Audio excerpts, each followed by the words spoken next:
Thank you to everyone joining us on Facebook Live as well as on Zoom. It's my pleasure to welcome you to Northern Kentucky History Hour. I am your host for tonight, Mary Jane Calderon, joining you from my home in Fort Wright, Kentucky.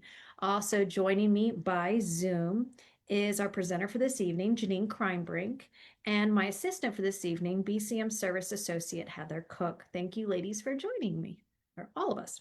Thank you.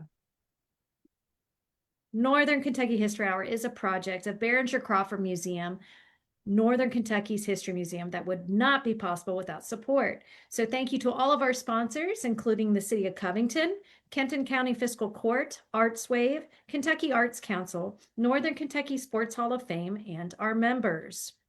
If you're not yet a member of the museum, please consider joining for access to discounts and exclusive programming. You can learn more and join at bcmuseum.org.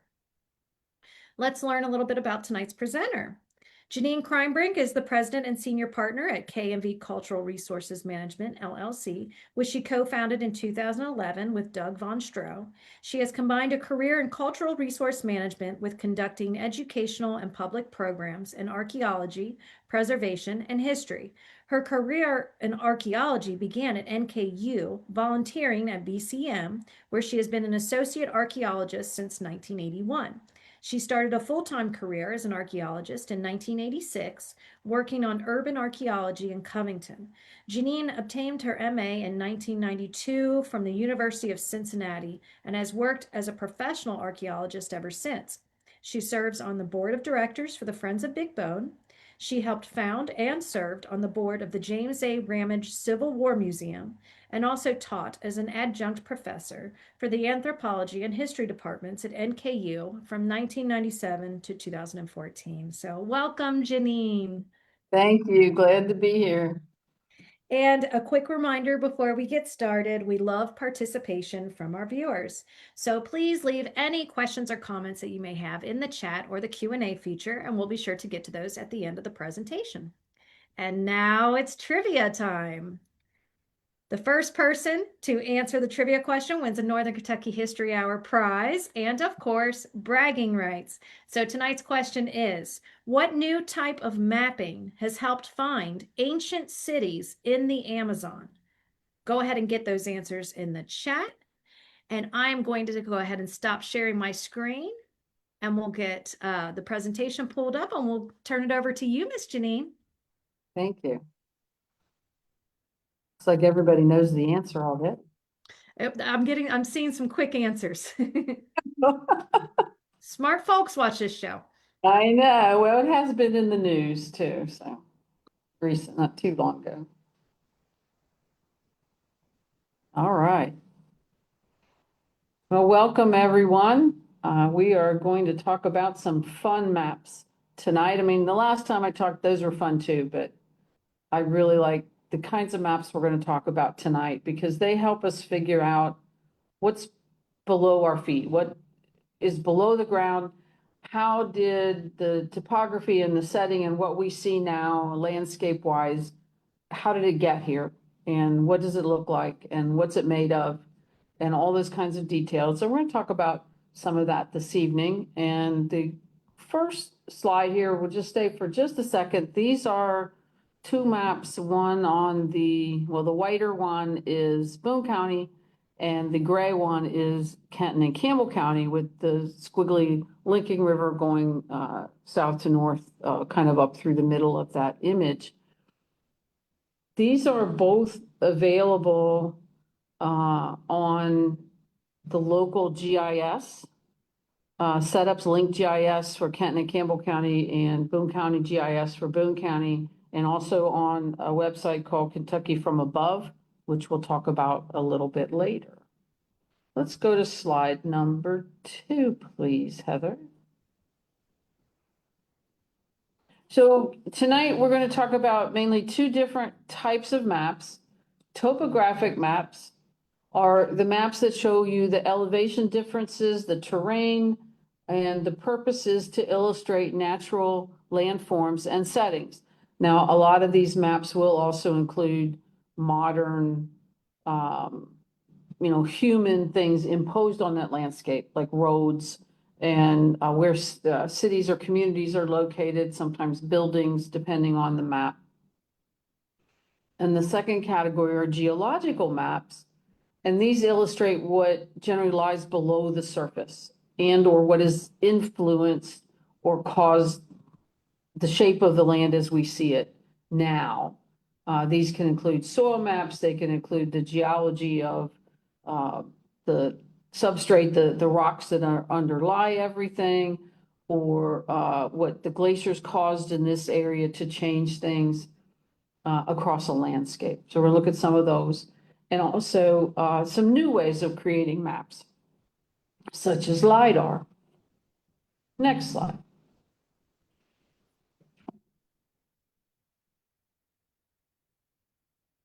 So topographic maps, we're going to start with those, and they illustrate these three key features of the landscape, right? So natural shapes, hills, mountains, valleys, etc., rivers, man-made additions, roads, buildings, property lines sometimes.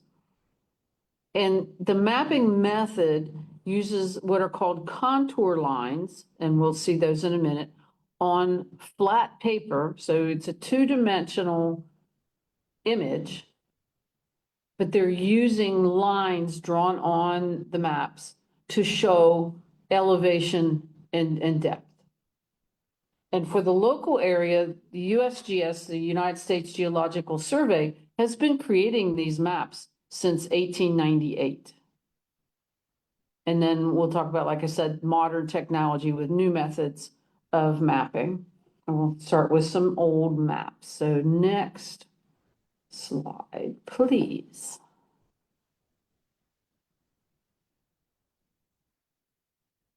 There we go. This is the 1898 United States Geological Survey, or USGS, and what's called a 15-minute topographic map. And this, you can see, it includes the east side of downtown Cincinnati. It includes Newport and Bellevue, the Highlands, which become Fort Thomas. I think it says Fort Thomas, but that's where the actual fort was. And you can see the Little Miami River coming in from the northeast into the Ohio, which of course is flowing from right to left on this map. So a 15-minute map covers 15 minutes of latitude at the 38th parallel, which is where we are, is about 17.24 miles in diameter. And this one has been zoomed in. The actual paper map, or the actual map is big. It's probably 2 feet by, at least 2 feet by 2 feet in diameter. There's also a 1912 version of this map with some updates on it. So the topographic maps overlay modern roads and buildings showing onto the map showing topography. If you look closely at the map, or if you can look at it, you see all the brown lines, and and we'll zoom in on some of these other ones where you can see it a little bit better. It shows the topography by making lines that follow what are called the contours of land. So they pick an elevation height, like say 1 foot, 2 foot, 5 foot, 10 feet, depending on how hilly it is. The closer together those lines are, the steeper it is. So if you look over to the right side where it says river, right to the right edge, if you look just north of that on the Ohio side, the north side of the river, you can see how close those lines are together. And that's showing how steep that hillside is. All right, next slide. I'll wait for it to show up here. It's thinking. It's slow this evening. There we go. I can see it, so hopefully everybody else can. This is the West Cincinnati 15-minute topographic map from 1914. And on this one, we have the west side of downtown Cincinnati, Covington. We're following the Ohio River to the west, and we're looking at Kenton County, part of Kenton County on the right, and Boone County on the left. And again, the closer together those brown lines are to each other, the steeper the hillside. And you can see along the Ohio River there how steep some of those sections are. And the farther apart they are, the more level. Lots of flat ridge tops, relatively flat ridge tops up in this northern part of Boone County, which is why it was always good for agriculture.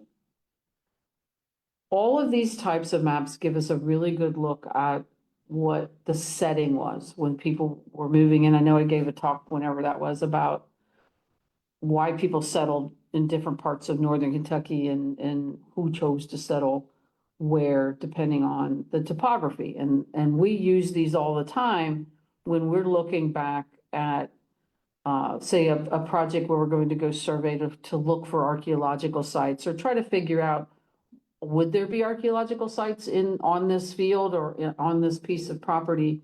And we use these maps to go back and look at what it used to look like through time. You can follow where roads change, where they move roads, where they go now versus back then.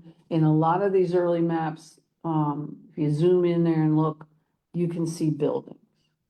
So they can help you figure out, did there used to be a house here? How long's the house there now been there?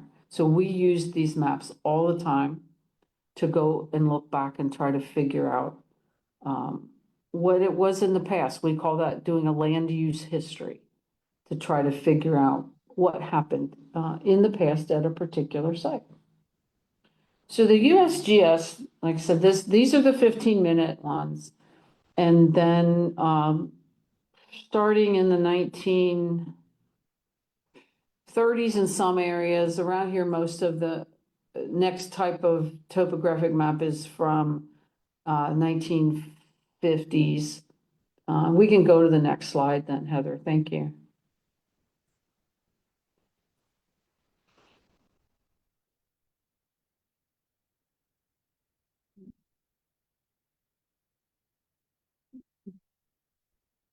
So the next group, two slides, one's a close-up of the other slide. This is a 7.5-minute topographic map. The image on the right is the image of the entire quadrangle, as it's called, the entire map, because you can see the white border all the way around with the like longitude and latitude and other measurements going out of the corners. And this one is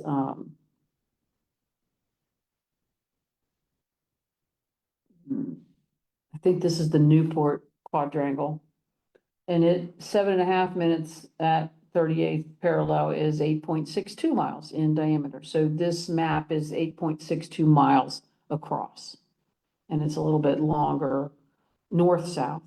You can see the Ohio River again and the Little Miami. And we'll come back to this vicinity when we look at geology maps, I think, in terms of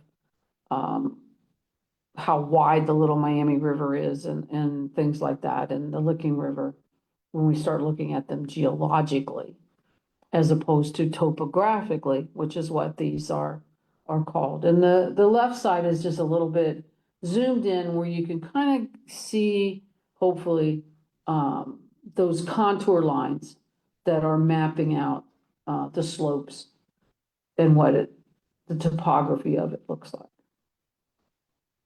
Next slide.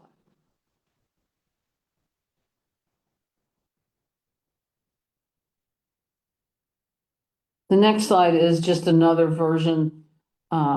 These are from the 1980s because you can see the interstate. There we go. This one is Covington topo, and this is from the 1980s. So it has the interstate on it. It has 75 and 275 intersection, which is the bigger one down there toward the southwest. The creek bed, the very steep creek bed that is going north, that's what you're seeing going north from that interchange, that's Dry Creek. And that generally forms the boundary between Kenton County, to the right, and Boone County to the west or to the left. You see Villa Hills and Crescent Springs. On these topographic maps, they use pink to show developed areas.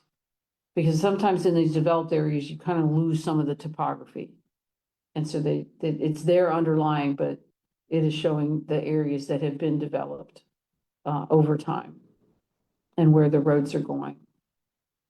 So that's another good example of a local USGS topo. And you can find these, and at the end of the talk, there's a short list of links that you can take a screenshot of or that tell you how to get to some of these websites. So it used to be, when I first got started in archaeology back in the mid to late 80s and gosh, all through the 90s and probably even the early 2000s, to get these maps, we had to go, like say the Duttenhoffers, I don't know if anybody remembers Duttenhoffers bookstore, which was in Clifton, over in Cincinnati. And we would have to just go buy these paper maps and then use the paper maps to sometimes even cut them up to put in our report or, kind of before scanners. But we would have to use the actual paper maps. Now, the USGS, it's called the USGS Topo Viewer, and you can go online and search for USGS topo maps, and you can go in there and put in your address or whatever address you want in the US, and it will take you to a site, and it will list all of these different USGS topo maps through time, and you can select them and look at them. So you can go to specific address and you can follow through time and download them in various formats. It's amazing how you can look at them then through time. And it's pretty easy to use. Some of them are a lot more complicated, but this one's pretty easy to use. And it's a USGS topo viewer. And it will let you pull up these maps so that you can look at them and zoom in. You can zoom way in on them. They're really great. Now, next slide, we're going to move over and talk about geology maps, which are also so much fun to look at.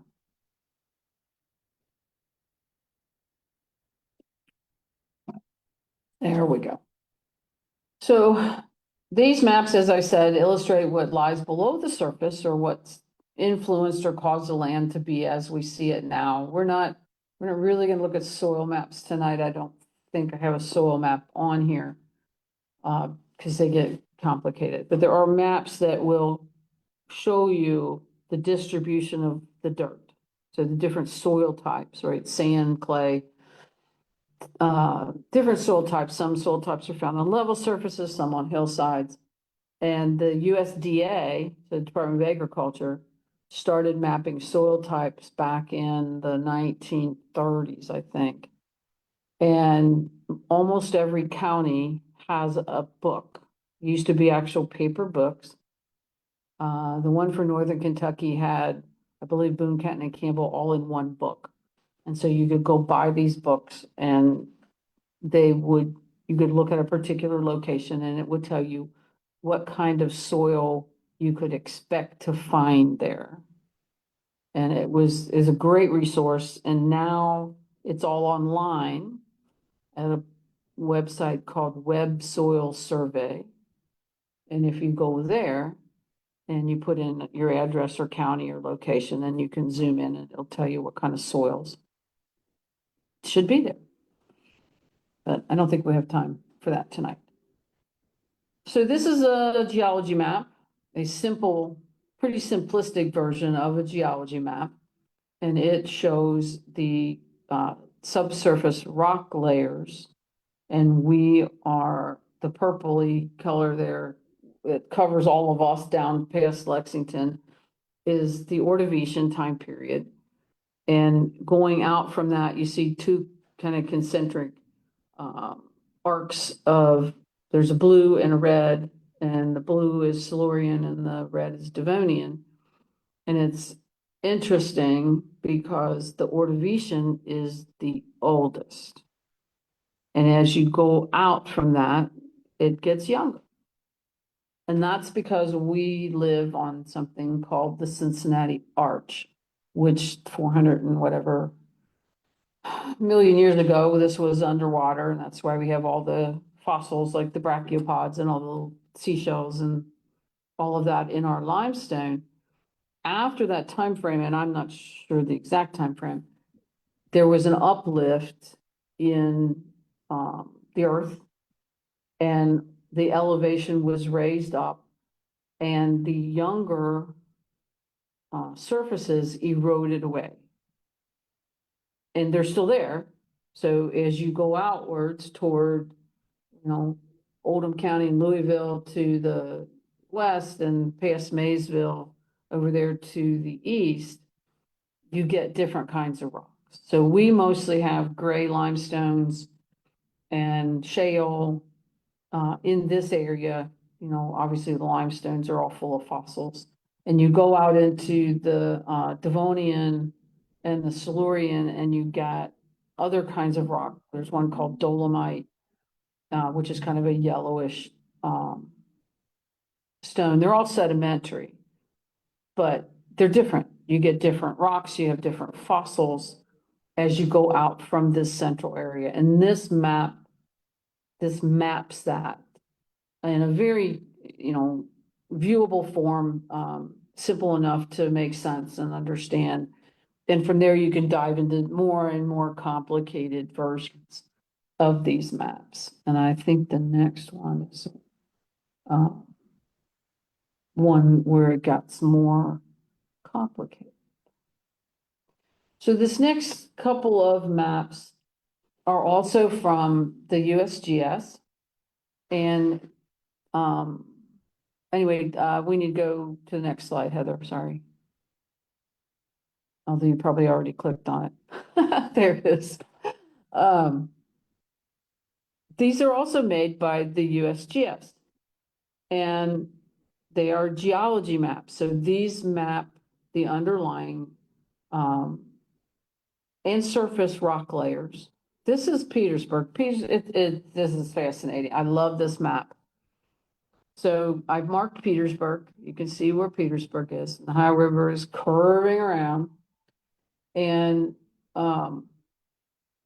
sorry, my legend got a little blurry, so I put the abbreviations on there. So the tan color is glacial outwash. So all the colors that have the dots on it, that's all glacial. So we have glacial outwash. That's why all there are sand and gravel companies down there around Petersburg. And you can see all of that, all the yellows and that kind of green color on here. And it's very interesting because you can see that strip of yellow. So then you have all the reds and the browns, and those are the Grant Lake Limestone and the Fairview Formation and the Cope Formation and the Bull Fork Formation. And those are all limestone, layers of limestone. As the hill, as you go up and over the hills, and you see all the different levels and layers of limestone. And if you're going to and from Petersburg, and if you've ever done that, you know very well, you're going down 20 and you go down the hill, and then right away you go back up the hill, and then you go down that very steep hill down into Petersburg. And you can see that long isolated hill and that long thin yellow strip that's running south to north. That is part of an ancestral river. So before the glaciers, and we'll get to the glaciers here in a couple minutes. Before the glaciers, there was a river running through there. And it was running south to north, and it was part of the ancestral Kentucky River system. And it ran over there and probably up the Great Miami River Basin to what was called the Taze River, which ran east to west, kind of up where I-275 is on the north side of Cincinnati. And it's so obvious on this map. And like I said, these are fascinating. And especially when you get such dramatic differences that you can see it so well. So let's go to the next one, which is another geology map.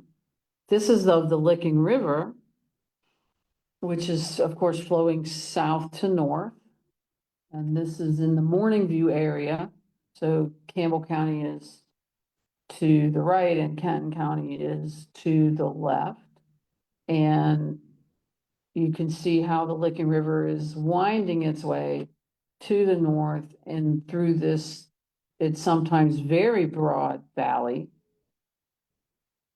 And the Licking River is also a pre-glacial river. The Licking River is a very old river.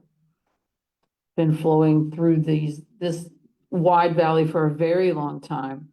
And again, you can see the alluvium and terrace deposits are in the various yellows, and those are all in the yellow. And the QAM is on the valley sides, and meander cores. So a meander is where a stream once flowed and then changed course. And they're all through the Licking River Valley. Some of them obvious, some of them less obvious. And lacustrine means it formed in water, like ponds or lakes. And fluvial is flowing water. So it formed in flowing water. And then again, we have Fairview, Cope, and Point Pleasant, which are the darker limestone layers as you come up out of the valley. So all of the yellow are valleys. And I think they're fascinating. But these are available, I think most of the United States, certainly all around this area, also able to be found on USGS website and easily accessible. Next slide, please. I included this one. It's Ohio. It's the Ohio version of that Kentucky one. And I included this one because it's very interesting. But a lot of what it shows on this one are the physiographic regions. So we're looking at where the glaciers hit and where the glaciers did not hit. And oops, go back here. I'm trying to move my own slide so I can see what's going on here. So the black lines show extent of glaciers from different time periods. And the Wisconsin glacier, which is the black line, that's the furthest to the south there. In our area, where number 9 includes Cincinnati, and that's the outer bluegrass. So the Kentucky definition of one of these regions extends across the river in several places, and it has to do with what was impacted by glaciers and what was not impacted by glaciers. And these maps are also easily accessible online if you just search for them. And they're very interesting to look at and read. And then next slide, we'll zoom in a little bit. This is kind of a different kind of drawing, but it's same kind of a thing. It's a simplified drawing that was included in a document, and it shows the drift of glaciers, how far the different glaciers reached in our area. So the earlier glacier, it has Illinois and Kansas and Nebraska glaciers. And the different hash lines are from the different time periods. So the earlier glaciers, so 2 million, less than a million, hundreds of thousands of years ago, those glaciers actually reached into Kentucky, into northern Kentucky. The Wisconsin glacier, which was marked, that boundary that was marked by that number 9 on the last map, it only came down maybe as far as I-275 in our area. But these other glaciers reached across the river, and places like Split Rock over in Boone County. The reason why there are lots of landslides in this area on some of the steeper hillsides is because this glacial drift, that's fine silt that lies on the top of the ground around here, that lies on top of the clay, when it rains, it just slides right off. And that's a very simplified version of why we have landslide.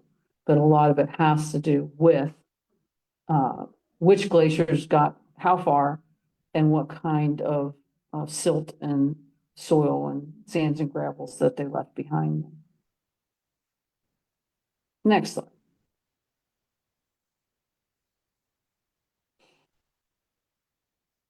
These are just some fun ways to look at our area that you can find on something called the Ohio Interactive Geology Map. And it's very interesting, especially if, you know, if you're from Ohio or interested in Ohio things. And if you look at this particular one, and it is showing some geological, I didn't put the legend on this one because what I'm interested in showing you is the Norwood Trough. So you see Cincinnati and you see Norwood, and all that pink, that's where water used to flow. So that area is called the Norwood Trough.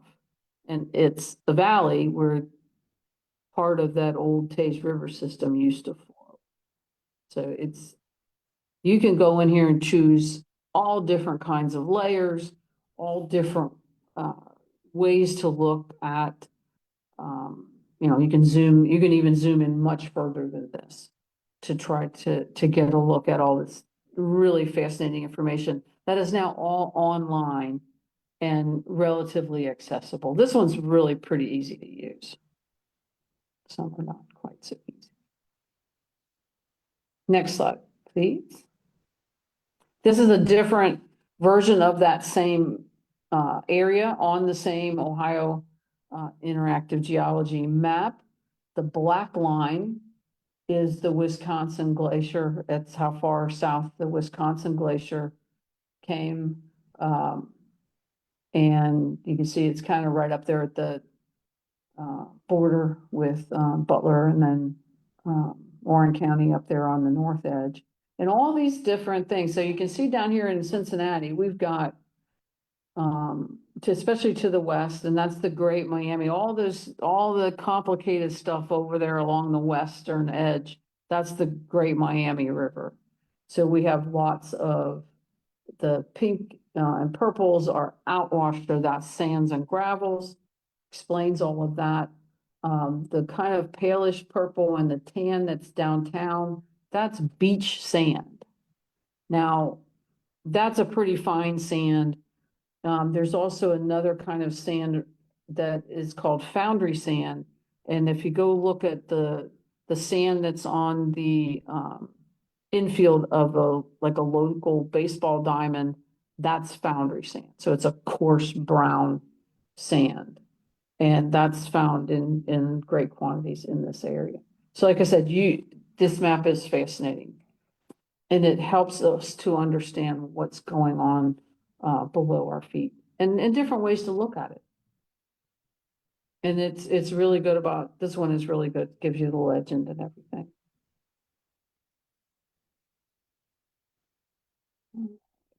So this is Link GIS, which is the Kenton and Campbell County GIS online mapping. So if you just type in Link GIS, and it will take you to the map. Now, the basic part of Link GIS is also the kind of maps we talked about the last time.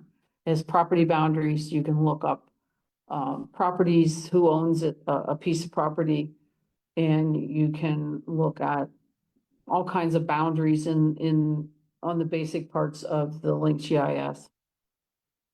But it also gives you these other fun layers that we're interested in tonight, and that's geology. And again, here we're looking at the geology, and you can look at the differences here. We have Campbell County again to the right, Kenton County to the left, and they're very different from each other geologically. lots of broader, flatter ridge tops, going over Kenton County. And on the Campbell County side, it's a lot more, dissected different kinds of, rocks, layers that are underneath. And again, you can choose what layers you want to turn on and off. So also a very, very interesting place to look at, website. And I don't have the Boone County one. I don't think separately, but if you type in Boone County, Kentucky GIS into search engine, it will take you to the Boone County one. And they have lots of different, there's a separate gallery where you can choose different, questions to ask or different types of maps to look at. And they also have these, similar features. And I believe both of them now will show you older aerial photos. So you can go back and look at old aerial photos of particular address or spot that you're interested in looking at. Now we'll get to the newer stuff. Next slide, please. Let's talk about LiDAR. This is relatively new. I mean, we did have, we've had remote sensing, right? We call things like ground penetrating radar and magnetometer and resistivity, which are two different ways of trying to map what's under our feet on a generally smaller scale, which are they're kind of different because they're mostly showing you what's been disturbed or not disturbed. LiDAR is a little bit different, and it has sensors that fires millions of laser pulses at a target surface. It measures the time it takes for that light to bounce back. So essentially kind of like radar or sonar. And it calculates this distance. So then it gives you an elevation point, and that gives you topography and terrain. And it creates 3D models of ground elevation, forests, and city buildings. And the really wonderful part of it is you can get rid of the vegetation layer. So if you're going to look at jungles, for example, in the Amazon, or this picture is Central America, with Maya City, removing the LiDAR return that originated from the vegetation, so getting rid of the vegetation, reveals the human-made structures and topographic modification by the Maya. So you're looking at a Maya city that in real life is covered by jungle. And they have documented hundreds of new cities in these ancient cities in Central America. Next slide. So we will go visit. This is Copan in Honduras. So 4 different ways of looking at the same data sets through the LiDAR imaging, so that they can use it to remove the vegetation.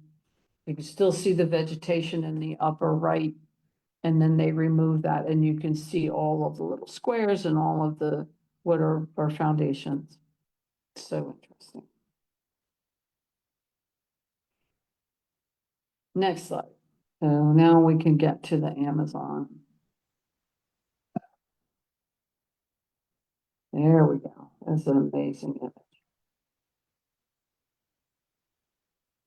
So this is a place I'm not necessarily going to try to pronounce, Kunwitz, I think, Ecuador, Ecuadorian Amazon. So it's in Ecuador. You can see the street, you can see the houses, and these are also under jungle now. So we always think of the Amazon as having always been jungle, but apparently there were large stretches of it that, say, 1,500, 2,000 years ago, maybe longer ago than that, there were urban communities. There were small cities, ceremonial centers, roads that connected these communities. And the LiDAR that they are flying is finding more and more. It's just amazing. Next slide, please.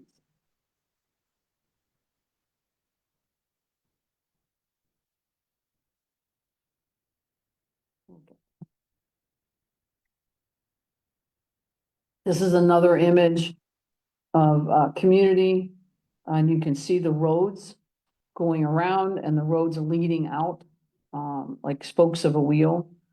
And it says researchers estimate that more than 10,000 and perhaps as many as 24,000 earthworks may still be hidden beneath the Amazon rainforest. And I don't have images, but they are also using LiDAR in other places, Sahara Desert, Middle East that's now desert, looking for roads and ancient communities. Anywhere that the ground surface is obscured, whether it's covered by sand or whether it's covered by forest or rainforest. It's providing an amazing amount of data. I think maybe a couple more slides. Okay, so let's look at some fun local stuff. So next slide, please. So Kentucky from Above, this is a screenshot from Kentucky from Above website, and that's the link there. So the Kentucky from Above initiative, and this is from their website, has focused on building and maintaining a current base map for Commonwealth that meets the needs of stakeholders, et cetera, et cetera. The common base map, including current color leaf off, so remove the vegetation, aerial photography and elevation data, LiDAR, reduces the cost of developing GIS applications, promotes data sharing, et cetera. This is a complicated website, but if you can maneuver your way into it, and put in your location and get to the map, it's amazing. So they have flown the entire state of Kentucky with LiDAR. It was originally 5 foot, and I believe they're down to less than a foot elevation contour differences now. And let's go to the next slide, and we'll see a very good classic local example. So this is Battery Bates. You can see the arrow. It says Battery Bates, an archaeological site, and you can see the U or C shape on the map. Battery Bates stands out like a beacon on this LiDAR image up there in DeVue Park on the west side of the park. We used this when we got Battery Bates and Battery Coombs, which is off the map, listed on the National Register some few years ago, to show that setting. And you can see some of the lines are property, some of the north-south straight lines are old property lines. Some of the other ones are the military road and some of the outworks like rifle trenches and things that are in that part of DeVue Park. The different Bs are referring to some of those features.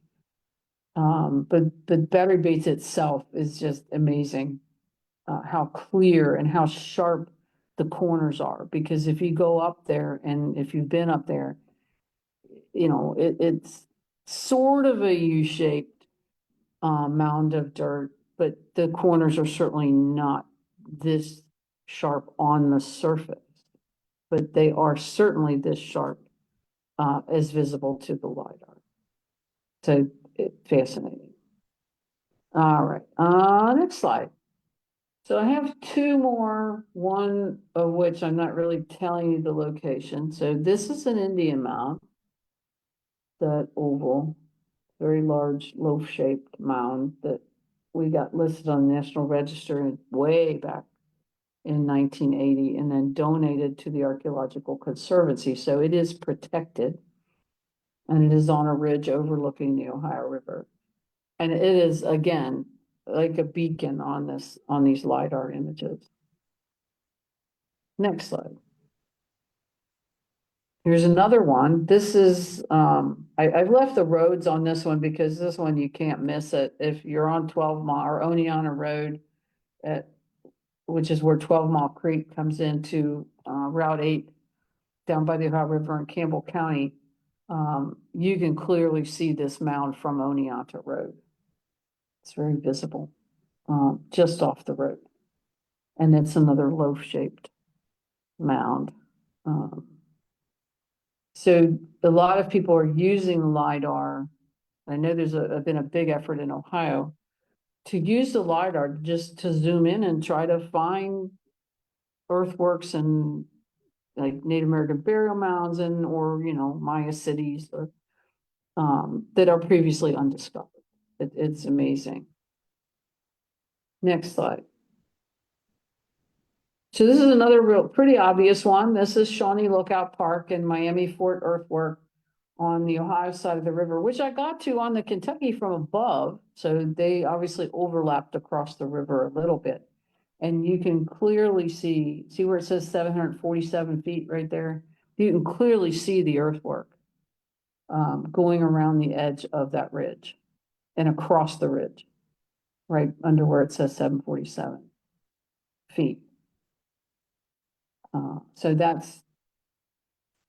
it's an amazing tool.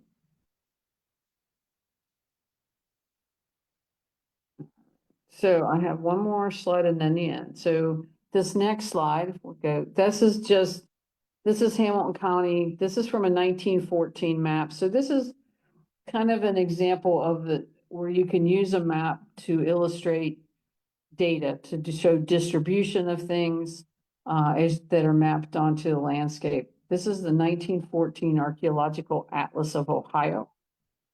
And the book has a map for each county, and it shows in 1914 where they knew earthworks, because all those triangles are earthworks in Hamilton County that were known in 1914.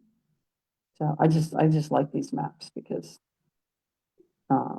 one's 1914, so somebody went to a lot of effort to create these maps and to show distributions of things.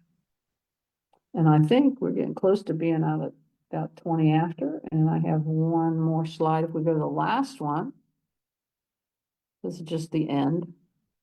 And it has several of these links. So, you know, if you want to take a screenshot of it, or if it can be copied and pasted to wherever, but it's the Ohio Geology Interactive Map, Kentucky from Above, Kenton and Campbell GIS, which is the Link GIS, and then the Boone County GIS is the Boone County. So those two are local. And I think that's all I have, and I'd be happy to take any questions. Well, thank you, Jeannine, so much for the excellent presentation. Very interesting stuff. I do want to encourage everyone to get any questions and comments that they have into the chat so we can address them here shortly. Let's start with repeating that trivia question that we started with. And that was, what new type of mapping has helped find ancient cities in the Amazon? And we had a winner, Kim on Zoom, answered correctly. LiDAR, correct? Yes. So congratulations to Kim. Your prize will be coming in the mail. I did have a question from Donna. Mhm. She asked, referring to the link GIS map of Kenton and Campbell, how did the two counties end up so different? A lot of it has to do with erosion. So pre-glacier, we had the Licking River coming up through the middle of that, right? Winding its way with its nice deep valley. And the uplands to begin with were a plateau. So it was relatively flat. So if you're anywhere in northern Kentucky and you're on top of a hill and you're looking out, you're looking at tops of hills, right? And they're all at about the same elevation. So the tops of most of our hills are around 800 and something feet in elevation. And the valleys are generally down around like maybe 400. So you get several hundred feet or more difference. Erosion during the glacier and post-glacier periods erode down from springs up on the hilltops. And so you're creating all those smaller stream channels that are feeding into the rivers. And each county has a divide. So in Campbell County, the streams to the east flow to the Ohio, and on the west side, they flow into the Licking. Only in Campbell County, that I guess eroded much faster, so you get a lot of steeper V-shaped valleys and narrower valleys and windier valleys. On the Campbell County or Kenton County side, there, the Dixie Highway, US 25, runs what's called the Dry Ridge, which is also a divide. But the erosion wasn't as deep or incised. And so the stream valleys aren't necessarily as deep. And so it stayed broader and flatter. And the northern part of Boone County is the same way. You have lots of streams and creeks, but they're not as deep and the valleys are not as narrow. If that makes any sense. All right, thank you, Jeannine, and good question, Donna. Yes. I did also see that Nick asked, this was back in the beginning of the presentation. He asked, are the maps in 1 meter resolution? They are what's called 1 to 24,000. They have, the scale is metric and English, but they are based on metric. The base maps are metric. I'm trying to think. If you're looking at it at 100%, an inch is probably a couple of 100 feet. I'd have to go back and look at a scale on one. But all of the 7.5 minute topo maps have the same scale. So the scale is all the same. What resolution? I can't see that one. What Okay, resolution yeah, are? he asked what resolution are LiDAR? Depends on how far you zoom in. So, like the Kentucky from above LiDAR, it's whatever scale you set. So you are, you can look at it at the state level and you can zoom all the way in to county where your scale might be, an inch is 50 feet. I mean, you can zoom way in on the Kentucky from above. So that you're looking at a very fine-tuned scale. And it shows you the scale, so you know what your distance is that you're looking at horizontally. Okay, That one's really nice. Yeah, sorry, go ahead. Kim also asked, why does the Licking run south to north? Because it originally ran north up to that Tage River system, which ran east to west, came out of West Virginia, kind of ran across like where US 32 runs now, meandered its way over, and then came back down maybe Great Miami area, but it came back into what's the current channel. So the Ohio River didn't exist as it does now, only after the glaciers. So the Licking River flowed north and actually went over and up the Mill Creek. So the Mill Creek flowed south to north as well. And now the Mill Creek flows north to south. Or what's left of the Mill Creek flows north to south.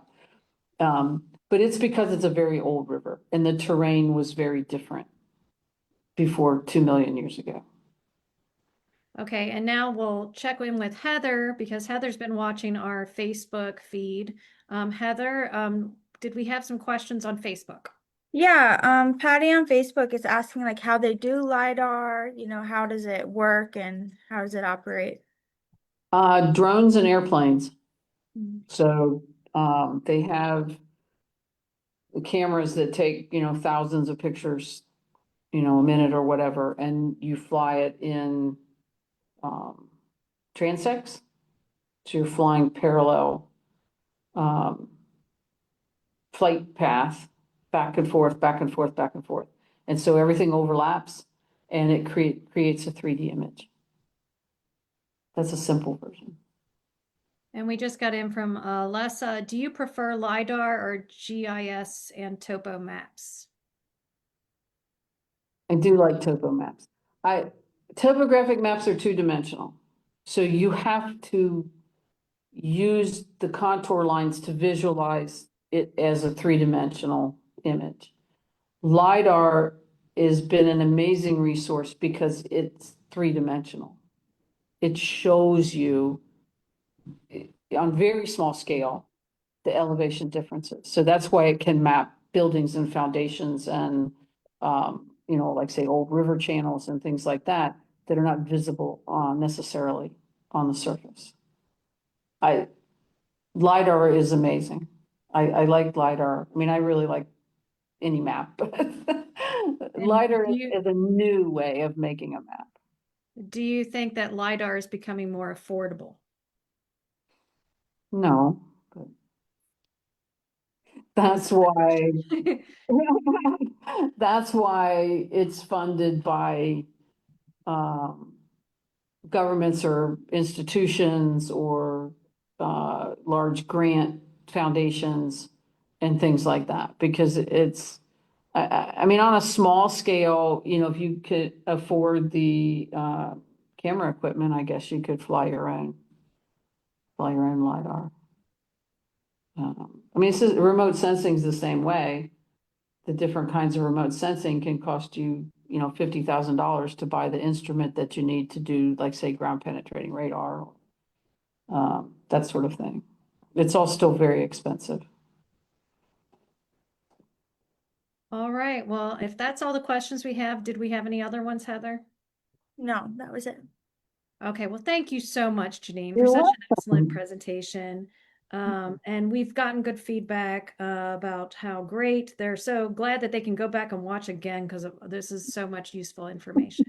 So thank you for everybody tuning in as well. A shout out to my cousin Thank you. Christopher too. I see you're on there, Christopher. And we're going to go ahead and wrap up. We are going to talk about some of our promotions that are coming up. So Great. I am going to share my screen here in just one moment. And for more Northern Kentucky history throughout the week, check out our Facebook page and our YouTube channel where you can find the latest Curators Chat, along with all of our past Northern Kentucky History Hour presentations. Please like and subscribe. That is all that we have time for this evening. Thank you again to all of our sponsors and supporters of BCM. Thank you so much, Jeannine, for You're another welcome. great presentation. Thank you very much. I'm And glad to everybody be take here. care. Good night. Thanks. Bye.